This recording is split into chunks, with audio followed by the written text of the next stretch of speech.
कर्पूरी घोरं करुणावतारं संसारसारं भुजगेन्द्रहारं सदा वसन्तं हृदयारविन्दे भवं भवानी सहितं नमामि।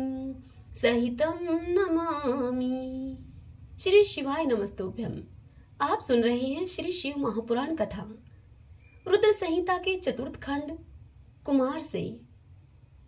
आज के अध्याय में हम सुनेंगे ब्रह्मा जी की आज्ञा से कुमार का युद्ध करने के लिए जाना, तारक के साथ उनका भीषण संग्राम और उनके द्वारा तारक असुर का वध, तत्पश्चात देवों के द्वारा कुमार का अभिनंदन और सत्वन करना, कुमार का उन्हें वरदान देकर कैलाश पर जाकर शिव पार्वती के पास जाकर निवास करना। आज के अध्याय की कथा में हम यह सब सुनेंगे। सर्वप्रथम भगवान शंकर और माता पार्वती का ध्यान करते हुए सभी बोलिए श्री शिवाय नमस्तुभ्यम। ब्रह्मा जी इस कथा को सुनाते हुए नारद से कहते हैं, हे मुने, तदंतर सबके देखते ही देखते श्रीहरि और तारकासुर में अत्यंत भयंकर एवं रोमांचकारी महायुद्ध छिड़ गया। इसी बीच में अच्युत ने कुपित होकर महान सिंहनाद किया और ददकती हुई ज्वालाओं के से प्रकाश वाले अपने उस चक्र को उठाया। फिर तो श्री हरि ने उसी चक्र से दैत्यराज तारक पर प्रहार किया।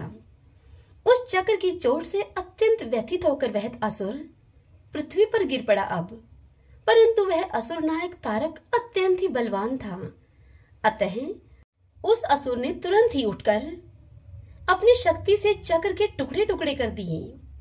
हे मुने नारद, भगवान विष्णु और तारकासुर दोनों ही बलवान थे और दोनों में अगाध बल था, अतः युद्ध स्थल में वे परस्पर अब जूझने लगे।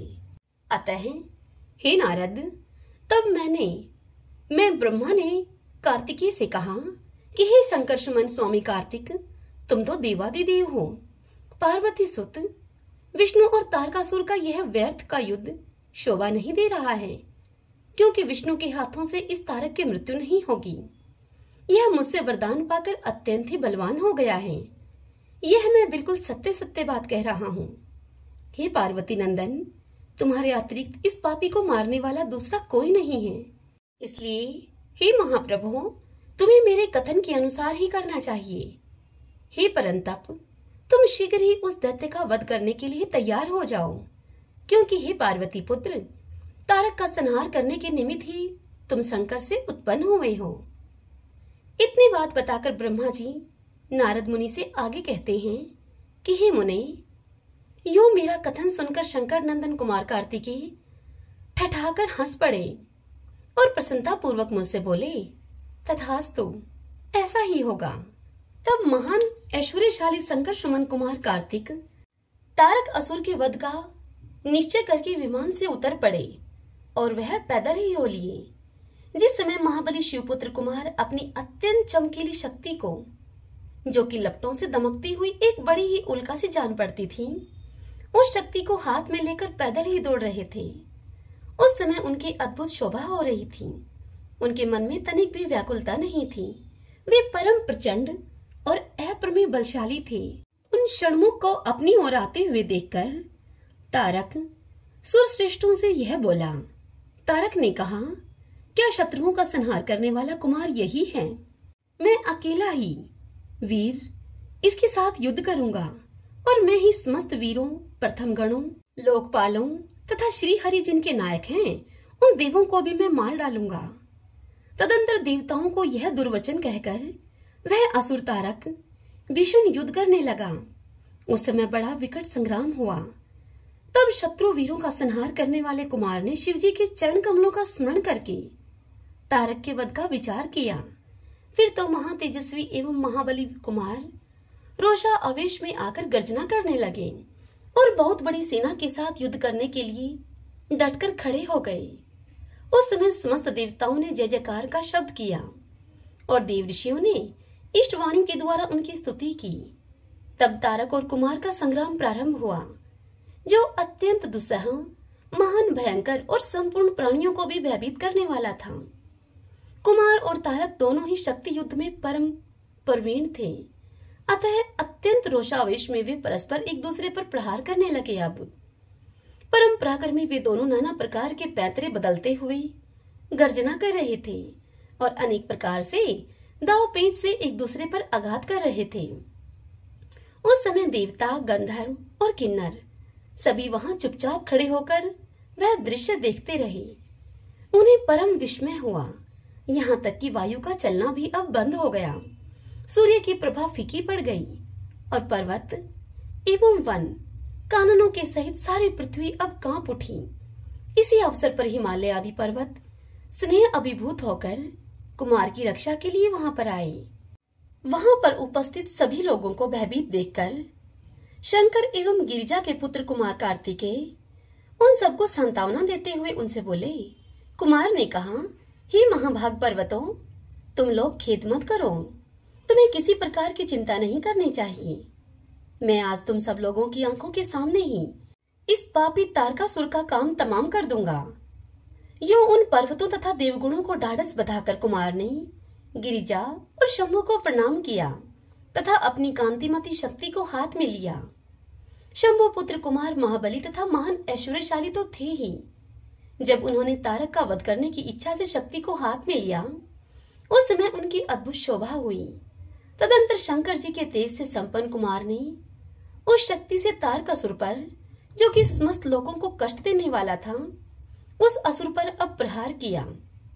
तब कुमार कार्तिकेय की शक्ति के प्रहार से, उस शक्ति के आघात से तारकासुर के सभी अंग छिन्न भिन्न हो गए और संपूर्ण असुरगणों का अधिपति वह महावीर सहसा धराशायी हो गया।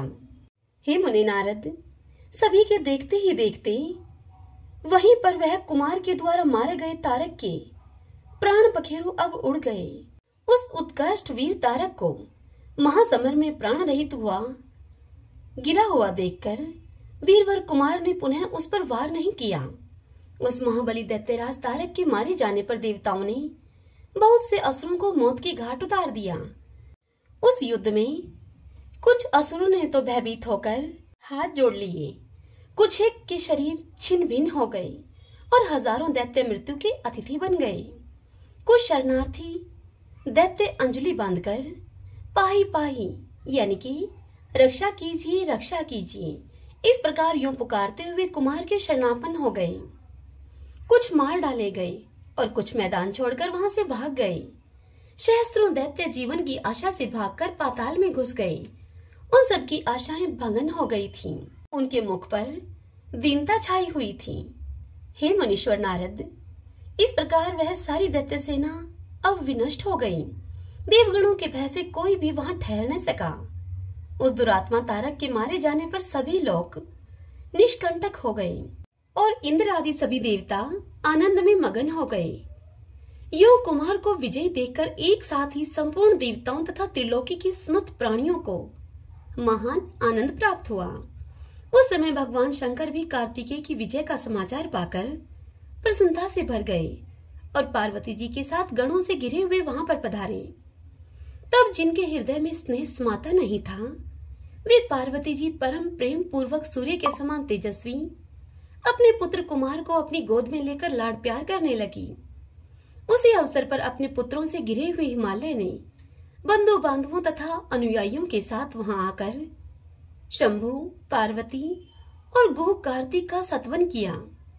तत्पश्चात संपूर्ण देवगण, मुनि, सिद्ध और चारणों ने शिवनंदन कुमार शंभु और परम प्रसन्न हुई पार्वती की स्तुति की। उस समय उपदेवों ने बहुत बड़ी पुष्प वर्षा की। सभी प्रकार के बाजे वहां बजने लगे। विशेष रूप से जयकार और नमस्कार के शब्द बारंबार उच्च स्वर से अब गूंजने लगे। उस समय वहां एक महान विजयोत्सव मनाया गया, जिसमें कीर्तन की विशेषता थी और वह स्थान गाने बजाने के शब्द तथा अधिकाधिक ब्रह्मा घोष से व्याप्त था। हे मुनि नारद, समस्त देवगणों ने प्रसन्नता पूर्वक गा बजाकर तथा हाथ जोड़कर भगवान जगन्नाथ की स्तुति की। तत्पश्चात सबसे प्रशंसित तथा अपने गणों से घिरे हुए भगवान रुद्र जगजननी भवानी के साथ अपने निवास स्थान कैलाश पर्वत को चले गए। इधर तारक को मारा गया देखकर सभी देवताओं तथा अन्य समस्त प्राणियों के चेहरे पर अब हंसी खेलने लगी। वे भक्ति पूर्वक शंकर सुमन कुमार की स्तुति करने लगे। स्तुति करते हुए वे कहने लगे, हे देव, तुम दानव श्रेष्ठ तारक का हनन करने वाले हो, तुमको नमस्कार है। हे शंकर नंदन, तुम बाणासुर के प्राणों का अपहरण करने वाले तथा प्रलंबासुर के विनाशक हो।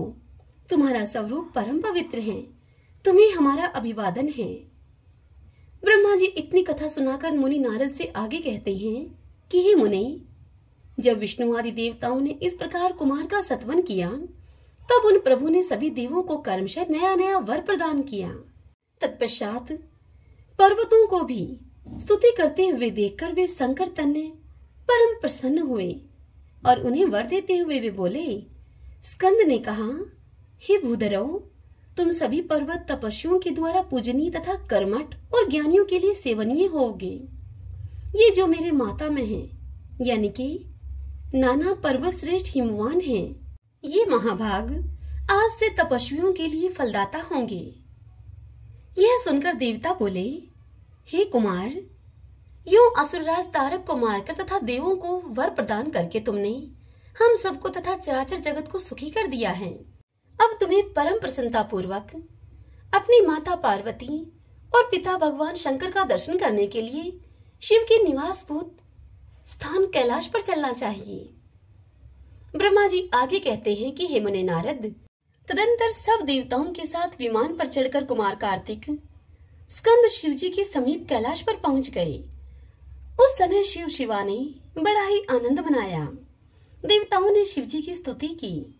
शिव जी ने उन्हें वरदान और अभय दान देकर विदा किया। हे मुने नारद, उस अवसर पर देवताओं को परम आनंद प्राप्त हुआ।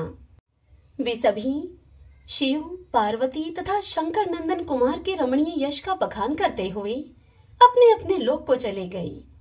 इधर परमेश्वर शिव भी शिवा, कुमार तथा गणों के साथ आनंद पूर्वक उस पर्वत पर निवास करने लगे। हे मुने, इस प्रकार जो शिव भक्ति से ओतप्रोत, सुखदायक एवं दिव्य है, कुमार का वह सारा चरित्र मैंने तुमसे वर्णन कर दिया है। अब और तुम क्या सुनना चाहते हो? हरि ओम तत्सत।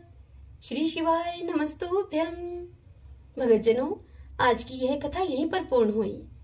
इससे आगे कल की कथा में हम सुनेंगे शिवा का अपनी महल से गणेश जी को उत्पन्न करके द्वारपाल पद पर नियुक्त करना, गणेश जी के द्वारा शिव जी के रोके जाने पर उनका शिवगणों के साथ भयंकर संग्राम होना, शिव जी के द्वारा गणेश का सिर छेदन, कुपित हुई शिवा का शक्तियों को उत्पन्न करना और उनके द्वारा प्रलय मचाया जाना, देवताओं और ऋषियों का सत्वन के द्वारा पार्वती को प्रसन्न करना, उनके द्वारा पुत्र को जिलाए जाने की बात कही जाने पर शिव जी के आज्ञा के अनुसार हाथी का सिर लाया जाना और उसे गणेश के धड़ से जोड़कर गणेश को पुनः जीवित करना। कल के पावन दिवस हम इस पावन कथा का रसपान करेंगे। तो ठीक समय 8 बजे आप अपने फोन को खोल लीजिएगा और इस पावन कथा का रसपान कीजिएगा। श्री शिवाय नमस्तुभ्यं। आशा करती हूँ आज की यह कथा आपको पसंद आएगी। यदि ऐसा हो तो इस वीडियो को आप लाइक करें और कमेंट बॉक्स में हर हर महादेव लिखिएगा और अपने अपनों के साथ भी शेयर अवश्य कीजिएगा।